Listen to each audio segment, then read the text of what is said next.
December 9 வாக்கு. இன்றைய முதல் வாசகத்தில் ஏசாயாவினுடைய 8:40 அதிகாரத்தில் இப்படி நமக்கு சொல்லப்படுகிறது: பாலைநிலத்தில் ஆண்டவருக்காக வழியை ஆயத்தமாக்குங்கள், பாழ்நிலத்தில் நம் கடவுளுக்காக நெடுஞ்சாலை ஒன்றை சீராக்குங்கள்.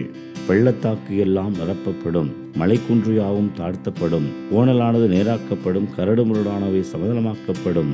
இப்படி ஆண்டவரின் மாற்றி வெளிப்படுத்தப்படும் என்கின்ற இந்த செய்தி சொல்லப்படுகிற வேளையில் நம்முடைய வாழ்விலும் இப்படி புரட்டி போடுகிற எவையெல்லாம் இன்றைக்கு தலையெடுத்து நிற்கிறதோ, கோபமாக இருக்கலாம், பழி வாங்குகிற எண்ணமாக இருக்கலாம், பொம்பேறித்தனமாக இருக்கலாம், மேலும் நம்முடைய ஊனியல்பின் இச்சைகளுக்கு இழந்து போகிற வாழ்வாக இருக்கலாம். பல நேரங்களில் உறவு சிக்கல்கள் ஏற்பட்டு நாம் சண்டையிடுகிறவர்களாக இருக்கலாம்.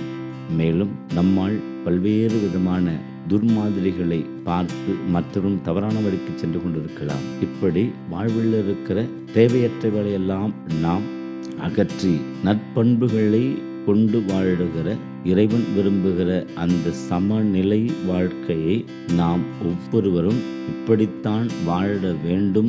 ஆண்டவரது 2ஆம் வருகை சமீபத்தில் இருக்கிறது.